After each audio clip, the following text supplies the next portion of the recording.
My topic today is COVID-19 and coagulopathy, with a focus of what the guidelines say about prevention of venous thromboembolism, or VTE, in this very sick and difficult patient population, especially in hospitalized settings. This program is sponsored by Sanofi, but the content was developed solely by myself. My disclosures are shown in this slide. And by way of introduction, COVID-19, as we all know, is a respiratory tract infection caused by the SARS-CoV-2 virus that was first recognized in Wuhan, China in December 2019. And whereas most cases are mild to moderate, approximately 20% of patients present with either severe or critical disease. And some key predictors of mortality, as shown in the slide, include advanced age, male sex, underlying cardiovascular disease, chronic lung disease, cancer, obesity, and chronic kidney disease. Now, COVID-19 is associated with various coagulopathies, both involving classic macrovessel thromboembolic disease such as venous thromboembolism, myocardial infarction, and stroke, but also includes microvessel thrombotic processes, as we'll see. It has been reported that up to 17.5% of all hospitalized patients with COVID-19 who've experienced a thrombotic event die.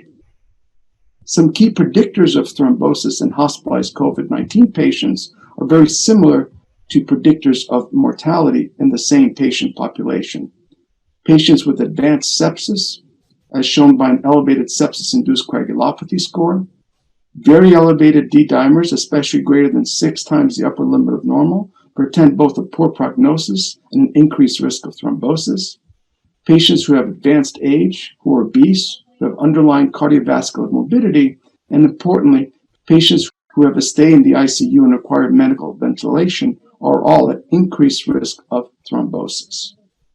Now, hemostatic abnormalities do appear in patients with COVID-19, and they include both pulmonary microthrombi and the presence of intravascular coagulopathy, as well as myocardial injury, and importantly, there's evidence of elevation in cardiac biomarkers, very elevated D-dimers, elevated in markers of thrombin degeneration, slightly elevated prothrombin times, and mild thrombocytopenia in many cases. Now, there are some unique features of COVID-19 associated coagulopathy. First, there's a high prevalence of thrombotic complications, especially in hospitalized and critically ill COVID-19 patients. Secondly, there's a very unusual nature of thrombosis in this patient population, now termed thromboinflammation, as there's evidence of both in situ pulmonary embolism and pulmonary microthrombi with evidence of fibrin deposition and also deposition of megakaryocytes. But lastly, I think the most worrisome feature of COVID-19 coagulopathy is this phenomenon of breakthrough thrombosis despite standard thromboprophylaxis. So that despite prophylactic or even higher dose antithrombotic agents, thrombotic complications rates as high as 16.7% have been described in patients with underlying acute respiratory distress syndrome. And these represent a nearly 6-fold higher risk of thrombotic complications than non-COVID ARDS patients. Now, we've seen that the risk of venous thromboembolism, or VTE, is markedly elevated in hospitalized COVID-19 patients, especially in ICU settings, but also in medical ward settings. So that multiple large cohorts and case series describe an ICU VTE rate as much as 27, 34 to as high as 47% in certain cohorts. In non-ICU or medical ward settings, the risk of VTE is still elevated compared to that in the pre-COVID era, with symptomatic VTE rates as much as 4% to upwards of 7% being described. There's also an elevated risk of arterial thromboembolic events, with ischemic stroke rates of about 2.5% to a coronary disease of 1.1% being described as well. And at least in one large case series of ICU patients, about 18.6% of ICU patients experienced an arterial thrombotic event. Now, the proposed mechanisms of coagulation activation in COVID-19 are both myriad and quite complex. Entry of the SARS-CoV-2 virus into alveolar tissue can cause damage-associated molecular patterns to activate monocytes. This activation of monocytes releases both cytokines as well as chemokines that stimulate neutrophils, lymphocytes, platelets, and importantly, vascular endothelial cells. Monocytes and other cells also express tissue factor and phosphatidylserine to initiate a coagulation activation. Complement activation also ensues that potentiates platelet activation and endothelial inflammation, which in turn increases production of pro-inflammatory cytokines. Also, activation of the contact pathway may amplify thrombin through a tissue factor process, and ultimately, and very importantly, damaged endothelial cell causing endothelial cell dysfunction, change the phenotypic properties to that of a procoagulant state with loss of anticoagulant proteins. And ultimately, these mechanisms lead to the unchecked generation of thrombin, resulting in thrombus formation. Now, we have a clear association at this point of D-dimer levels with adverse outcomes, including both mortality and thrombotic events. In this important first retrospective cohort study described in Wuhan, China, in the early phases of the pandemic, D-dimer levels were higher in non-survivors versus survivors. And multivariate logistic regression analysis showed that D-dimer levels greater than 1 microgram per ml at admission was associated with an increased risk of death. Indeed, we have recently published data from our own experience with COVID-19 at our health system that showed D-dimers greater than 4 times the upper limit of normal or more were associated with a 2.1% greater risk of VTE or mortality. The other important association is that of the effect of heparin on mortality in hospitalized patients, especially those with severe COVID-19 coagulopathy. In this other retrospective single-center study, also conducted in Wuhan, China, as we see on the slide, heparin use was associated with lower mortality, especially in patients with elevated sepsis-induced coagulopathy scores of 4 or more and D-dimer levels greater than 6 times the upper limit of normal. Lastly, we have some important studies that were conducted in New York City area health systems that there is an association of anticoagulation with survival in hospitalized COVID-19 patients. In this large observational study, where hospitalized patients had laboratory-confirmed COVID-19, survival outcomes were significantly better in patients who received treatment dose anticoagulation and required mechanical ventilation versus patients receiving no in-hospital treatment dose anticoagulation. Also, bleeding events appear to be similar between these patient groups as well, suggesting an advantage of using treatment dose anticoagulation in terms of survivability.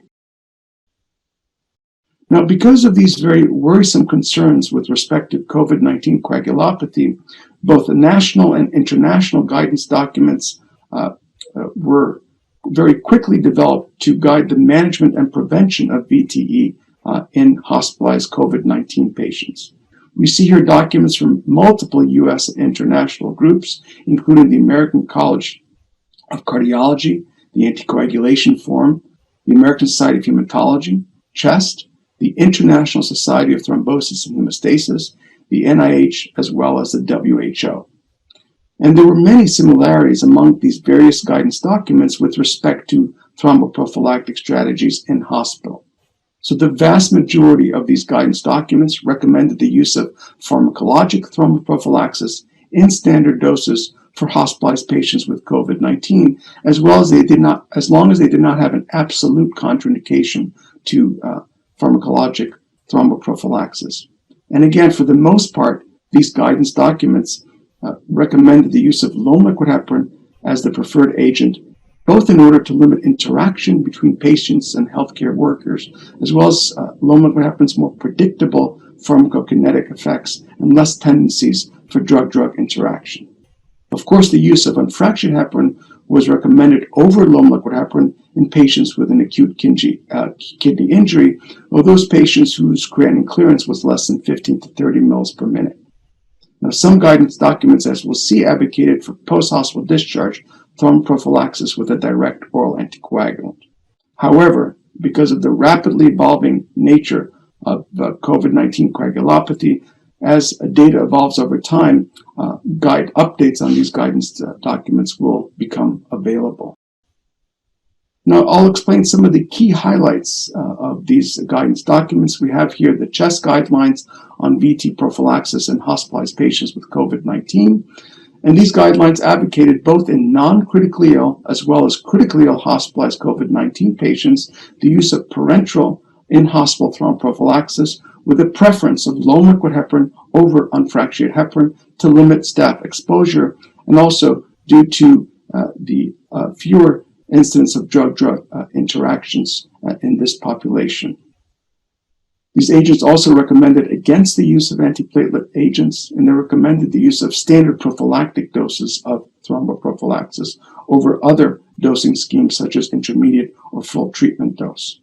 Also, these guidelines did not recommend routine use of post-hospital discharge thromboprophylaxis. The guidance documents from the International Society of Thrombosis and Hemostasis, which I was privileged to chair, had also very similar recommendations with respect to VTE prophylaxis in both non-critically ill as well as critically ill hospitalized COVID-19 patients. So our guidance document advocated for the use of recommended standard prophylactic dose heparin with low liquid heparin as the preferred agent because of, again, more predictable pharmacokinetic effects and fewer drug-drug interactions, as well as the potential for decreased exposure to healthcare personnel. Our guidance documents was one of the few that also suggested that especially in patients with high-risk features, such as critically ill patients or patients with obesity, those patients could be considered for escalated doses of low liquid heparin with a 50% increase in thromboprophylactic dose. Lastly, our guidance documents was one of the few that suggested the use of extended post-discharge thromboprophylaxis could be considered for those hospitalized patients with COVID-19 that had high VTE risk criteria. The use of extended post-hospital discharge thromboprophylaxis with either low liquid heparin or the preferred agent, a direct oral anticoagulant, was suggested for up to 30 days. Lastly, the NIH Guidelines on VTE prophylaxis in hospitalized patients, both in non-critically ill as well as critically ill hospitalized patients, also advocated for the use of parenteral thromboprophylaxis with the use of either low liquid heparin or unfractionated heparin as per the standard of care for hospitalized adults. These guidelines also did not routinely advocate for post-hospital discharge thromboprophylaxis, and any decision to use post-discharge prophylaxis should be considered based on individual patient risk factors, including reduced mobility, bleeding risks, as well as feasibility. Now, there was harmonization with respect to both CHEST, ISTH, and NIH guidance documents on VTE treatment in patients who were hospitalized with COVID-19 and had an established thromboembolic event. So that all of these bodies suggested the use of initial parenteral anticoagulation with either low liquid heparin or intravenous unfractionated heparin therapy. Again, our ISTH guidance document did suggest that there were clear advantages of low liquid heparin in the inpatient setting over other antithrombotic agents. And these guidance documents also recommended treatment duration for approximately 3 months or more. So this slide nicely summarizes the U.S. and international guidance documents on anticoagulant dosing in patients hospitalized with COVID-19. For VTE prophylaxis in the medical ward, all of these 6 guidance documents advocated for the use of prophylactic dose heparin with a preference for low liquid heparin at standard doses.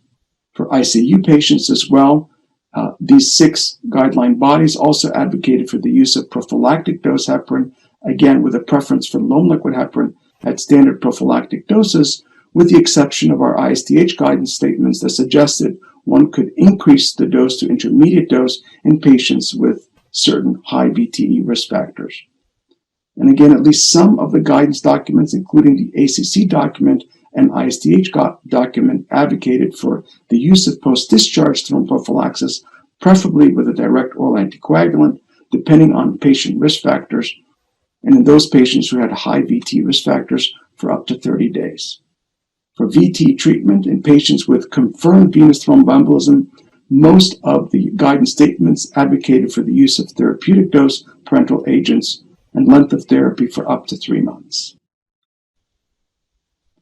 Now, there are ongoing up to 20 high-quality global randomized trials looking at either escalated or treatment dose heparin versus standard of care heparin in the management of COVID-induced coagulopathy of hospitalized COVID-19 patients. And these run the gamut of the large multi-platform trials, including the REMAP-CAP ATTACK and the NIH Active 4 trials, all the way to the moderate-sized trials such as the HEP-COVID trial conducted in the US that we are leading. The vast majority of study designs are that of a randomized, open-label, multi-center trial. The target samples, as I mentioned, is anywhere from moderate-sized trials in the 300 range or so to the multi-platform trials of multi-thousand subjects being enrolled. The population in these trials include both ICU or a combination of ICU and non-ICU or medical ward patient populations. The intervention in these trials, for the most part, include therapeutic dose low liquid heparin. Other trials do use unfractionated heparin at therapeutic doses as a potential other strategy, and the control arm is that of standard of care doses of heparin as per local standard of care. Also, the outcomes include either all-cause mortality or all-cause mortality and major thromboembolic events, or a combination of all-cause mortality, major thromboembolism, and freedom from organ support. Important to know that as of now, there have been 2 major press releases from the multi-platform trials. The first press release, done last month in December, stated that the trial would be paused due to concerns of safety and lack of efficacy in patients who have severe illness, those in the ICU. Was conversely and somewhat paradoxically, just last week, there was a press release that there appeared to be benefit in terms of efficacy in the same multi-platform trials in the moderate risk population, and possibly also an effect on mortality. The full results of these multi-platform trials are forthcoming to be published in a peer-reviewed publication. Lastly, some new data discusses the rates of post-discharge thrombosis and death in hospitalized COVID-19 patients, whereas earlier studies that were mostly small, retrospective in nature, with the exception of the Roberts study, showed a fairly low incidence of thromboembolic events. More recently, we presented our very large CORE-19 registry with complete follow-up in 4,906 patients in our multi-hospital Northwell system. As per our protocols, post-discharge thromboprophylaxis with either low liquid heparin or mostly using direct oral anticoagulants with mostly rivaroxaban at a 10 milligram dose was administered in patients with high-risk features, such as those with an elevated improved score or advanced age and elevated D-dimers. The results of our large registry showed that the all-cause mortality rate is higher than expected at 4.8% at 90 days. The overall VTE rate was 1.55%, with PE encompassing about half those events. The rate of arterial thromboembolism was 1.7% or so. Also, our registry showed a higher than expected major bleeding rate of 1.7% or so, and a rehospitalization rate of 15%. Lastly, and importantly, in multivariate analysis, the use of post-discharge extended thromboprophylaxis decreased both thrombotic risk and all-cause mortality by 46%. And these results may have important implication as to the use of post-discharge extended thromboprophylaxis in certain key high-risk subgroups of hospitalized COVID-19 patients. So to summarize, COVID-19 may predispose patients to thrombotic disease, most likely as a result of the hyperinflammatory state, as well as cytokine response and cytokine storm attributed to the SARS-CoV-2 virus, as well as endovascular dysfunction. Some of the unique features of COVID-19 associated coagulopathy include the high prevalence of thrombosis, the unusual nature of thrombosis, and more importantly and worrisomely, the phenomenon of breakthrough thrombosis despite standard thromboprophylaxis. VTE has been reported in nearly 1/4 of ICU patients with COVID-19, with high mortality rates in hospitalized patients who ultimately develop thrombosis. And in hospitalized patients, elevated D-dimer levels have been associated with poor outcomes, and retrospective data suggests that the use of anticoagulants, especially treatment doses, may lower the mortality risk. Hospitalized patients with COVID-19 at present should be treated with VTE prophylaxis unless contraindicated as a universal policy. Parenteral anticoagulation therapy is suggested at standard doses at present, although this can change pending the results of both the multi-platform as well as the other trials of heparin thromboprophylaxis in hospitalized COVID-19 patients. And as I mentioned, there are multiple advantages of low molecular heparin for in-hospital thromboprophylaxis. Again, mostly due to once daily dosing, the potential for decreased staph exposure, more predictable pharmacokinetic effects, and the decreased potential for drug-drug interactions. We also see recent data that there are higher rates of thrombosis and death in the post-hospital discharge period for this patient population, with a 46% risk reduction using extended thromboprophylaxis, mostly with direct oral anticoagulants. Hospitalized COVID patients with confirmed VTE should be treated with standard therapy for at least 3 months. And lastly, and importantly, randomized controlled trials and high-quality registries are ongoing and nearly completed that will ultimately determine the appropriate agent, dose, and length of thromboprophylaxis in hospitalized patients with COVID-19, and hopefully will optimize patient outcomes and decrease the morbidity and mortality from this devastating disease. Thank you.